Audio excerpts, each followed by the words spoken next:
In today's reading, we will going to have love reading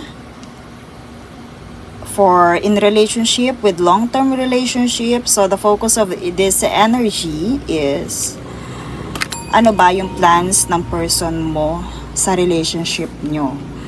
And we will going to channel then message from this person kung ano nga ba yung mga plano niya for this long-term relationship. So, by the way, bago tayo mag-start, I would like to invite you to follow our other social media platforms and ang ating shop na nandyan sa ating bio, my loves. Visit our shop, treat yourself ng ating mga crafts na available sa ating shop. Okay? So, let's see the situation first for this long-term relationship. So, ibig sabihin ito ay in relationship with long-term relationship. So, ano ba yung plano ng person mo sa'yo?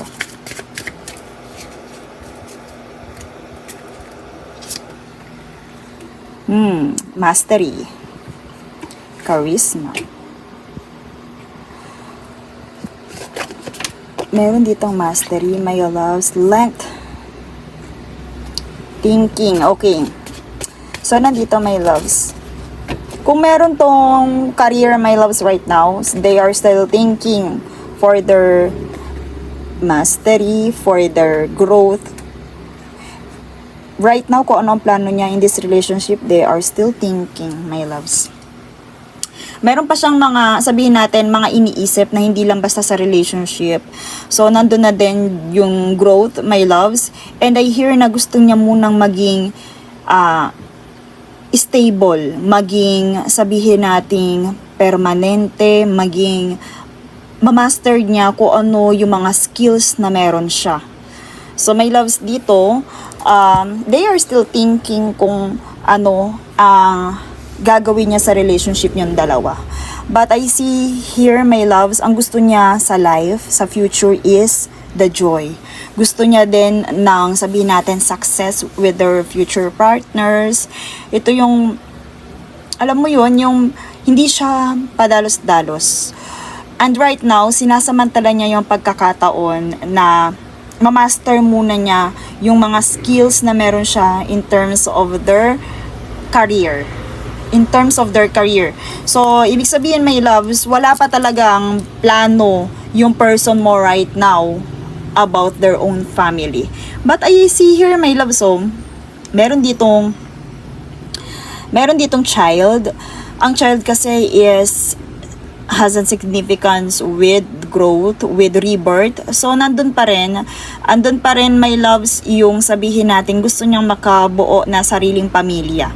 Because of the rebirth, ibig sabihin panibagong stages yon, panibagong life yon. So, bago niya tahakin yung rebirth na yon, yung pagbabago na yon, gusto mo din niyang magkaroon ng mastery muna.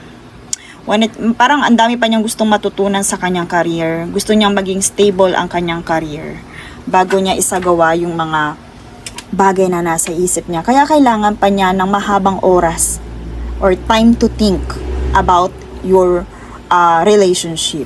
So, let's see more clarifier.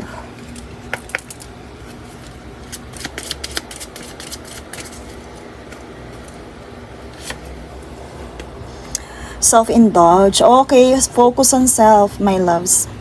So, dito, I hear na inuuna muna talaga niya yung kanyang sarili.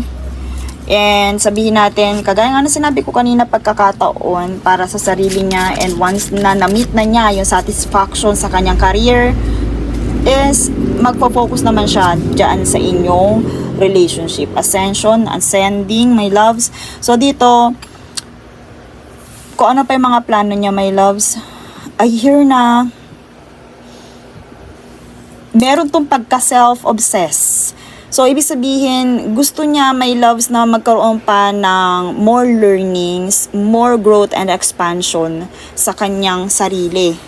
Pero, my loves, kung sinasabi mo or iniisip mo right now, wala siyang plan sa'yo, meron, my loves. Kasi, kagaya ng sinabi ko, nandun pa rin siya, preparing for union. Ibig sabihin, my loves, preparing for union is also pertains to your marriage, your new life, new phases. So, lumitaw dito with the ascending card. So, ibig sabihin, naghahanda siya, my loves, then, and they want to assure na kung ano man yung mga possible obstacles na inyong mararanasan is kaya niyang solusyonan, kaya niyang harapin. But right now, my love, self-indulge, self-obsessed, nandun pa siya right now kasi alam niyang wala pa siya doon. Pero nakikinita niya. Kung may plano, yes, ang sagot, may plano siya for the future. But right now, kung wala kang nararamdaman, excuse me, naparamdam sa kanya is because nagpo-focus muna siya sa kanyang sarili and sa kanyang career. So, ngayon, my loves, let's see message from this person. Ay, hindi pala ito. Yung confirmation natin. So, sa plans, nasagot na natin. So, 5 years, confirmation. Transcend, ayan, learn, expansion, my loves, lumitaw din. So, don't worry. Kung long term man kayo, masasabi natin they are preparing for union. Nandun din yung ancession. Ang dami lumitaw dito na favorable. The growth, the child, the life, the reborn or the rebirth, my loves. Puro alam niyo yon, yung kumbaga new phases of life. So, paparating din talaga itong situation na to or relationship na to dito. But right now, they are still giving and receiving affection, falling in love with yourself. Kaya, my loves, ikaw din, ganun din, my loves, huwag kang masyadong ma-obsess sa iba, sa relationship. I-nurture mo muna or love yourself first. Even na in relationship ka, my loves. Kasi, mas mapaghahandaan mo ang future kung inuna mo ang iyong sarili. Okay? So, lesson na rin from your person ito. Page of Swords. Ayan, right now nga, pwede din na yung person mo is kaya parang nadadivert ang mga plano about your future is because pwedeng nandun din yung pagka-delayed ng kanilang growth when it comes to their career. Pwede din yung delayed news na to with the Page of Swords is delayed sa inyong ascension or sa inyong marriage. Pwedeng ganun, my loves. Pwedeng they are delayed na halimbawa nakaplano ngayong taon or sa next year is hindi matutuloy. So, patience is needed here, my loves. Iyon ang pinaka-message ng Page of Swords natin. And ayan, maybe pa, hindi pa talaga sigurado. So, they are still trying to find balance.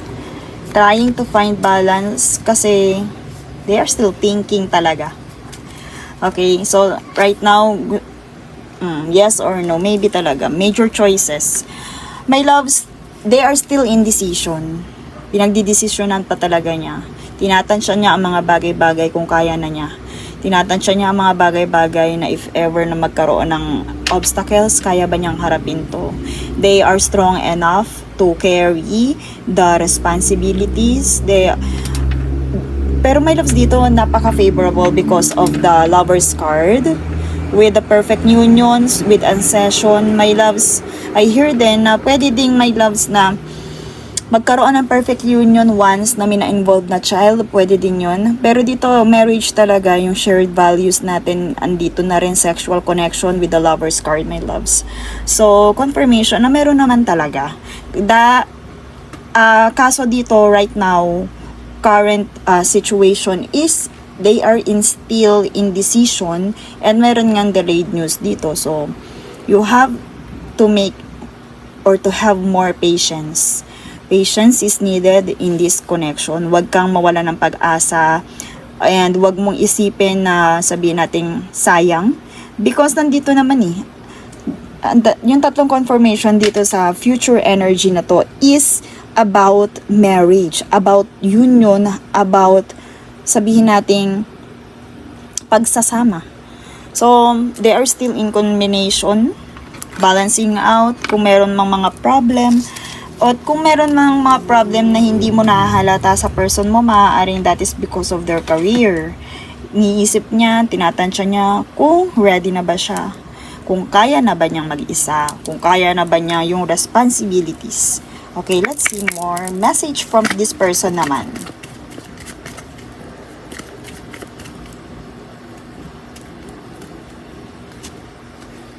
I look for you everywhere. So, my loves, kung iniisip mo wala siyang pakialam sa'yo, meron, my loves. So, ibig sabihin, itong mga career na to, parang laging alam niyo yan, yung career, yung self-obsessed na to, is parang laging nakadesign sa'yo. Parang laging ikinoconsider yung mga decision niya, nakasama ka. I look for you everywhere.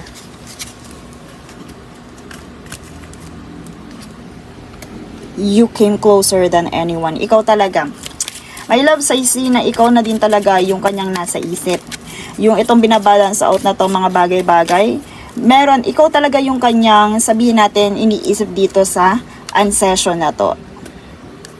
Okay. So, dito merong I left you before you could leave me na lumitaw. So, my loves, I hear na pwedeng iniisip ng person mo na parang aminado siya, if ever ha, na may pagkukulang siya, parang aminado siya sa'yo. And if ever din may loves na ganun, na merong ganong issue sa inyo, yun yung nararamdaman niya right now. Na alam mo yun, nararamdaman niya na hindi siya deserve sa person niya. So, itong message na to kasi is, alam niyo yun, yung may nararamdaman siyang bagay na kaiwan-iwan siya. So, siya na yung gagawa ng paraan. So, before mangyari yun, my loves, kasi right now, iyan yung iniisip niya, kung hindi man yon totoo yung nararamdaman na yon, niya na yon, my loves, iparamdam mo kung ano yung gusto mong iparamdam sa kanya. Kasi maaaring nami-misinterpret yon, maaaring aminado siya sa kanyang pagkukulang at pwedeng iyon ang maging dahilan. Kasi dito, I left you before you could leave me. So, let's see more message from this person.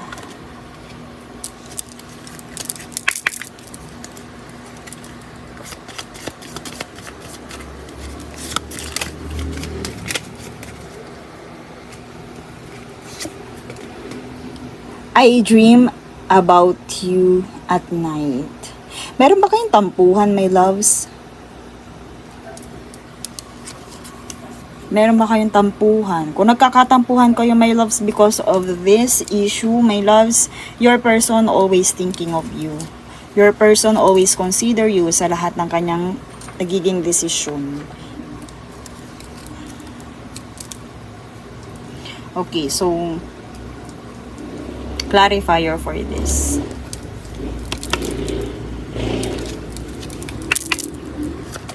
Oh, nalaglag.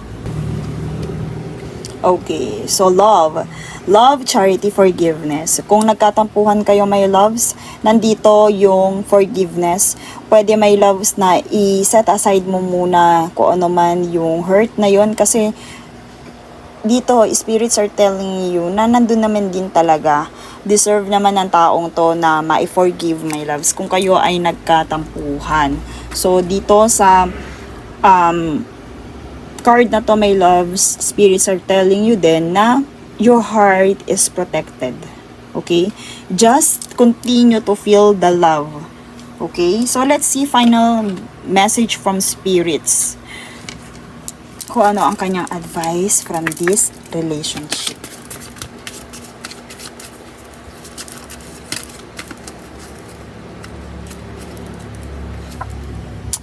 Wildcat, be still and tune in, for there is something aloof lurking alongside you, my loves. Continue to love your person. Okay, continue to love your person, continue to build boundaries with them. So, parang hindi mo pa nakikita kung ano yung possible na mangyari sa connection na to, pero one thing is for sure, spirits wants you to forgive kung meron mang nagawang tampuhan or meron man nagawa sa'yo ang person mo. Stay, kasi nandito yung be still, my loves, and tune in. Stay pa rin, stay grounded, stay kung nasaan kang relationship right now. Okay?